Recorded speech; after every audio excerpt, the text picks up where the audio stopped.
Hello and welcome to my channel. If you're new, go ahead, click subscribe, thumbs up. It only helps the channel grow and it helps you learn. It doesn't cost you anything to give me thumbs up and subscribe, because more interesting videos will be created based on that. So I'm going to show you the lab results for these viscosities. We start with 0W-20 and go up. I ran this oil, as you can see on the screen right there. That's the oil I ran in this 5.7 V8 engine for 12 months. You can read the comments. I'm not going to read it. It mentions fuel dilution at a minor level. I don't know why, but it's there. So did it affect the lab results? Slightly, yes, it did affect. Anything to worry about? Absolutely not. Full flow filter was used, 20 microns, same brand, amsoil. So my main concern is wear metals. When the numbers are low, engine is happy, I am happy. I know oil is doing its job. It's protecting oil within the specifications. Or if the numbers are high, then I know either oil outside of specifications or oil just purely junk, cannot protect the engine. It's just a low quality oil, doesn't have enough additives, or just the amount of additives at the minimum level required, and it just does not work well with this or my vehicles. I'll show you all other numbers, contaminations, multi-source metals, additives metals, and all other information. Fuel dilution, 1.8%. It's kind of high, not sure why. But remember, this vehicle was driven for 12 months. 1 full year.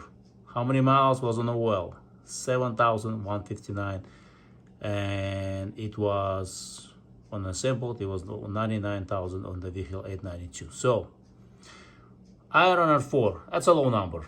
It's a very low number. I am happy. Aluminum is low number, copper, lead, and some all the rest of them are 0. Is it possible to have even lower those than what you see on the screen? Yes, of course. For 0W-20, you can have lower numbers, for example, like 3 in 12 months of use. Can you have 2 or 3 iron?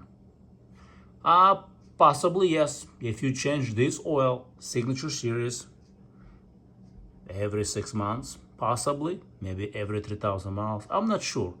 But either 3 or 2, 4, that's such a low number that running it every 6 months makes no sense to me. 12 months, not 12 years. However, there are people that run for 2 years oils, but their engines are trashed and need repairs. So, iron is low, aluminum is low, copper is low. That's nothing to be worried about. 12 months. People have much higher numbers using other brands of oil, running it for 6 months, 5,000 miles. Yeah, I ran in a different vehicle, different oils, and I had over 10 iron in 2 months with only 1,000 miles. Yeah, imagine driving only 1,000 miles and having iron over 10 parts per million. That's high. But that's sometimes what you get, you know what I mean, with the lower quality oil. So, like I said, those are the low numbers. Nothing to worry about. Iron and aluminum. This is way below industry standards. Even if this was 6 months, but even with 12 months driving it, it's beyond low industry standards numbers. So oil did excellent job protecting this engine, this 5.7 V8, for 12 months driving, wintertime, summertime, you know, extreme cold, extreme hot. So apparently the fuel dilution, probably there was a case, maybe idle too much in a colder weather. Who knows? You know what I mean? When you drive for 12 months, you don't know. Without adding oil, literally 0. Because otherwise my lab results would be inaccurate, you know what I mean? And I'll be presenting you guys false information, which is, it doesn't benefit me because this is a 2012 vehicle. my goal, it's already what? 13 years old, and I'm not in the business of replacing it anytime soon. So I want this vehicle last me, 30, 40 years. So it's in my interest to do oil analysis and making sure numbers are low, because these are numbers the more important to me. When these numbers are low, the other numbers will be within the range. Because if the other numbers are not right, out of specs, then middleware numbers will be high. Will be extremely high, a reflection of others numbers being low. So let's look at the next viscosity, the 5W-20. Again, ISO certified lab. It's not oil analyzers, it's a Polaris laboratory. Oil analyzers is the place where I buy my kits from. Basically a company that sells you the kit. If you go to Polaris laboratory, you can look her up oil analyzers, and there's many others where you can buy the kit, but Polaris laboratory is the one that process those kits with an ISO certified lab, and that's why the results are accurate. There is no questions about accuracy because ISO certified, that's what it is, you know what I mean? Some capacitor 8 quarts, 9 quarts. I made an error up there when I enter in, but it's 8 quarts. 5.7 V8 2012, Toyota Sequoia. Tundra, same engine. So this was done this year. That was done last year. Again, 12 months of use, 5W-20.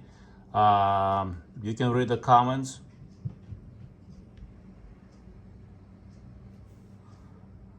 And I'm gonna apologize for all the shaking. Seems like my stabilizer or my tool that I'm using is not doing its job well. However, let's compare 520 versus 0W-20. So my iron is slightly higher. Why? Because if you look at the specs, 0W-20 versus 5W-20, these oils have different numbers. I believe the 0 and 5W have same numbers, same viscosity, but the 20 part is slightly thicker, if I'm not mistaken. I would have to double check and get back to you guys on that, or you can look it up yourself. So the numbers are not identical. So this oil is slightly higher viscosity. So then why is it my iron is 5 versus 4 there? Well, because oil is slightly thicker. Oil slightly thicker. Plus, look at the mileage. Almost 9,000 on the oil itself versus 7,000. So 2 more thousand. Of course, you know what I mean. You're running oil longer. You're running using thicker oil. So 5 and 4, is that something I should be worrying about? No. Is that a significant number? A significant change between 4 and 5 for iron? Absolutely not. Still low number, still below industry standards, still below than any competitor's oils on the market. You won't get 5 even if you run it for 6 months. So, and this is 12 months. But if you look at aluminum and lead, significant difference. Why is it? Well, look at the fuel dilution. 1.8 versus fuel dilution less than 1%. Interesting. Well, that fuel dilution is definitely responsible for higher lead, higher aluminum versus here. Aluminum is much lower. 2 points. It's still such a low number that it's not worth arguing or making a big deal out of it, because the number is way low. Super low. These are super low now, because if you take same viscosity, run it in the same engine with competitor's oil, you'll get much higher numbers. Then you're like, wow, what a difference this oil makes. So, and again, I'm not gonna go into all the numbers. You can read it on your own. And now let's jump into 5W-30. So 5W-30 I'm running right now for 12 months like everything else. So it's a fair testing. I don't have the lab results yet. It will be next year. In the spring of next year, we're gonna have same lab result generated by Polaris Laboratory, and we're gonna compare the numbers. However, there are certain things I already noticed between 0W-20, 5W-20, and 5W-30. And this will be in a separate video. In the meantime, if someone says, so in the meantime, whatever discuss you choose, remember one thing: quality, what makes a difference. At the end of the day, is the quality. You can have higher viscosity oil, 5W-40, low quality, and 0W-20. High quality oil will give you better results, better protections than just a thicker oil, lower quality. So thanks for watching, and if you have questions, drop me in the comment section.